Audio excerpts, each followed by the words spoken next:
December 15th, 2021. A massive winter storm strikes the Midwest. In minutes, the power goes out across entire counties. Millions of people lose electricity. Inside modern homes, families begin to panic. Food that cost hundreds of dollars will spoil within 48 hours. Without refrigeration, milk will sour, meat will rot, vegetables will decay. Hundreds of dollars worth of food gone. But on this farmhouse property, something completely different is happening. No generator humming, no panic, no worry.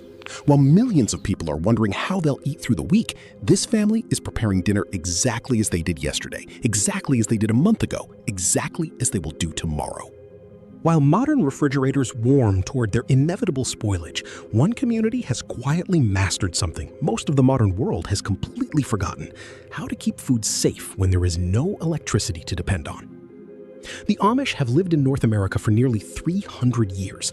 They came seeking religious freedom and the right to live simply, according to their faith. For 3 centuries, they've maintained a way of life that deliberately rejects modern electricity. They don't reject electricity because they're stuck in the past. They reject it because they believe it encourages pride, excess, and dependence on systems beyond their control. They believe a community that depends on external power sources is vulnerable. This philosophy means that Amish families have never developed the dependence on refrigeration that dominates modern life. While the rest of the world built elaborate systems to keep food cold, the Amish perfected methods that don't require electricity at all. For an Amish family, food preservation isn't an emergency measure. It's not something they suddenly need to figure out when the power goes out. It's the foundation of their entire way of life. It's how they fed themselves for 300 years. What we're about to explore isn't exotic or difficult. It's not secret knowledge. It's practical wisdom that's been refined through 300 years of continuous practice. And it's still being actively used by communities throughout rural America today. But before we understand how they preserve food, we must understand something more fundamental: how they think about food preparation completely differently than modern families do. The first and most important difference is this: Amish families don't think of their refrigerator as their primary food storage. They never have. Instead, they think of their pantry, a systematic, carefully organized collection of preserved foods that will sustain them through the entire year. A properly stocked pantry isn't just food, it's insurance. It's security. It's the difference between a family that eats well through winter and a family that goes hungry. This isn't abstract or theoretical, this is survival. An Amish family might have 1,000, 2,000, even 3,000 jars of preserved food by the end of harvest season. That's meals for an entire family for an entire year, prepared and stored through summer and autumn. Amish families plan their food production year-round. What vegetables will be grown, how much of each will be needed, how much should be preserved? These questions are asked in spring as gardens are planned. The answers determine the entire year's food security. Even during growing season, preservation is being considered. This tomato plant, when will it produce? How many jars of tomato sauce will we need? How much fresh eating versus preservation? These aren't casual questions, they're survival planning. Summer is work season. Gardens produce. Preservation happens daily. A family might preserve food for 3 to 6 hours every single day during peak season. It's labor intensive. It's not optional. It's what allows them to eat in January. But the genius of Amish food preservation extends far beyond simply building a stockpile. Water bath canning is the most visible preservation method. Fresh vegetables at peak ripeness are packed into sterilized glass jars, combined with hot liquid, usually vinegar and water, and sealed through heat processing. The process is simple but requires knowledge. The vegetables must be picked at the right ripeness. The jars must be sterilized. The brine must be the correct mixture of salt, sugar, and vinegar. The timing must be exact. Miss any of these, and the preservation fails. When the jars seal, the sound is unmistakable. A small pop as the vacuum forms. Preservation is complete. That jar of vegetables will remain safe for months or even years. No refrigeration required, no electricity needed. Pressure canning is more sophisticated. Low-acid foods like meat, beans, and certain vegetables require higher temperatures than water bath canning can provide. A pressure canner heats sealed jars to 240 degrees Fahrenheit, which destroys all bacteria, including botulism spores. This requires more knowledge and more attention. A mistake in pressure canning isn't just waste, it's potentially dangerous. So Amish families take this seriously. They've been taught correctly by their mothers, they practice careful attention, they respect the process. Drying is simpler, but requires perfect conditions. Vegetables and fruits are sliced or arranged and exposed to sun and air. The water evaporates, the food becomes concentrated. An apple slice that weighs 50 grams becomes 15 grams dried, but all the nutrition remains concentrated. Dried foods require no processing, no heat, no complicated techniques, just sun and time. They can last months or years if stored properly. An Amish family might dry 50 kilograms of apples, carrots, and beans during harvest season, providing concentrated nutrition throughout winter. Smoking is one of the oldest preservation methods. Meat is slowly cured in smoke, which simultaneously dries the surface and provides antimicrobial compounds that prevent spoilage. But preserving vegetables was only the beginning. Fermentation is perhaps the most fascinating preservation method. Vegetables are combined with salt, which creates an environment where beneficial bacteria thrive, while harmful bacteria cannot survive. Over weeks and months, the vegetables transform, developing complex flavors while remaining preserved indefinitely. Sauerkraut, pickles, and fermented vegetables are staples in Amish winter diets. They're not just preserved food, they're nutritious food that the body particularly needs in winter. The fermentation process makes nutrients more bioavailable. Salt curing is ancient but remarkably effective. Meat completely surrounded by salt will preserve for months or years. The salt prevents bacterial growth by creating an environment too salty for spoilage organisms to survive. Natural cooling doesn't require electricity. It just requires understanding. A root cellar built underground maintains steady, cool temperature year-round. Spring water constantly flows through a storage house, providing natural refrigeration. The earth itself becomes a refrigerator. Without this forgotten technique, winter would have been far more difficult. The genius isn't in any single method, it's in the combination. An Amish family doesn't rely on only canning or only drying. They use multiple methods for different foods, creating redundancy and ensuring that no single failure jeopardizes the entire year's food supply.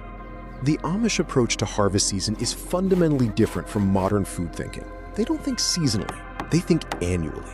Their entire planning for the year begins months before harvest, when decisions are made about what to plant, how much to grow, and how to preserve it all. Children learn food preservation the same way they learn to walk, through participation from a young age.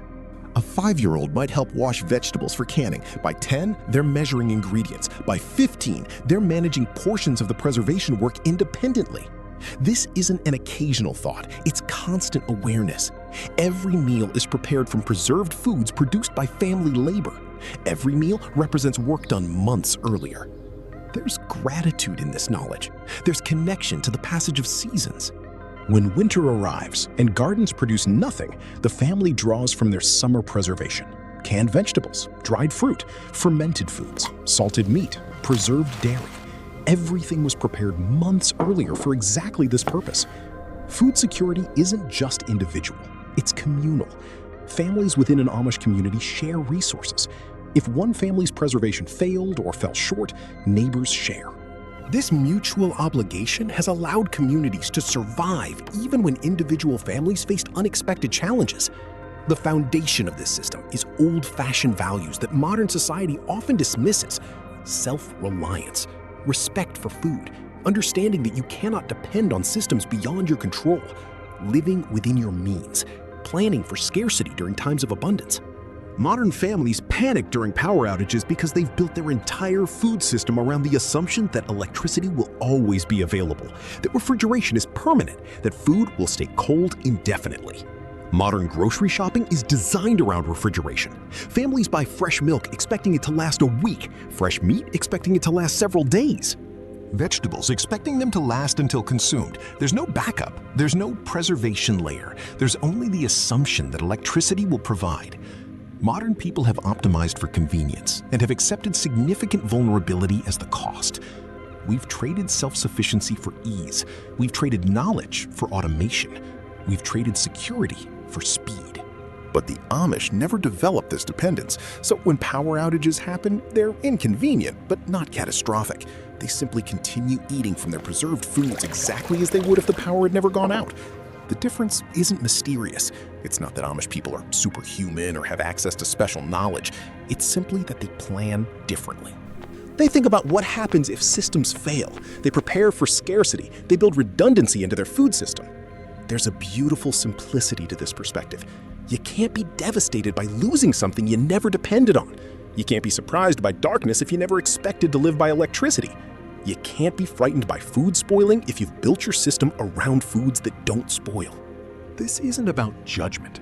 Modern refrigeration brings genuine benefits. Food diversity, ease of cooking, convenience, these are real advantages. But advantages always come with costs. In this case, the cost is vulnerability. The cost is dependence on systems beyond individual control.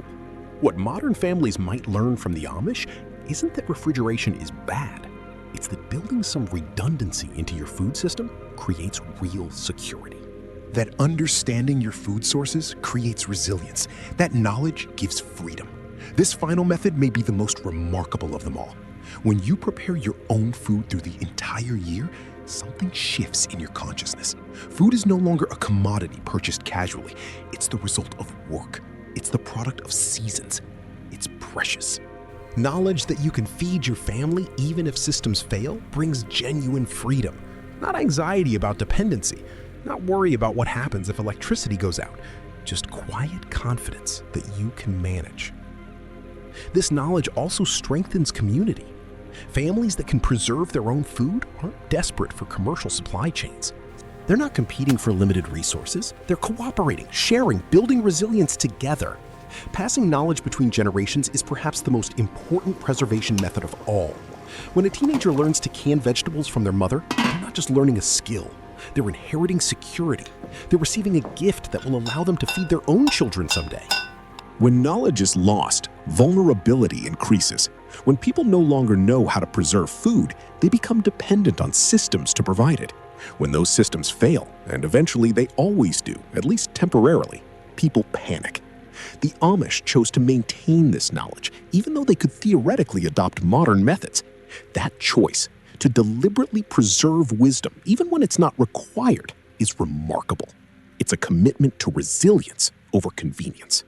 Self-reliance isn't about being independent from community. It's about being independent from systems you cannot control. It's about having knowledge that gives you options. It's about understanding that the best security comes from knowing how to provide for yourself. The winter storm that knocked out power across the Midwest continues. In modern homes, families worry about spoiled food and uncertain futures. Outside is darkness and cold. Inside is anxiety. But in the Amish farmhouse, the storm is merely inconvenient weather. The pantry remains full. The family remains calm. The prepared foods sustain them. The knowledge they carry provides security.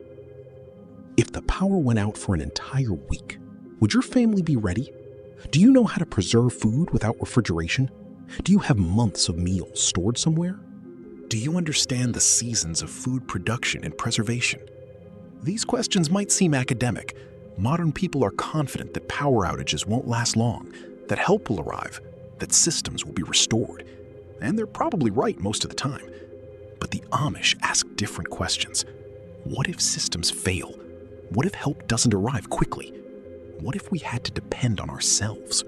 In learning how Amish families keep food safe during power outages, we're not learning quaint nostalgia. We're learning how humans have always solved the fundamental problem of food security by planning ahead, by preserving abundance, by maintaining knowledge, by building systems that don't depend on systems they cannot control. If this documentary has interested you, taught you something new, or made you think differently about food security and self-reliance, please like this video and subscribe for more stories about Amish life, forgotten survival skills, food preservation methods, and traditional wisdom from communities that have deliberately maintained knowledge the modern world has chosen to forget. Sometimes the most valuable knowledge is the simplest. Sometimes what we dismiss as old-fashioned is actually wise. The Amish remind us that true security comes not from technology, but from knowledge. Not from dependence on systems, but from the capability to provide for ourselves. In learning their methods of food preservation, we don't return to the past. We gain tools for whatever future we face.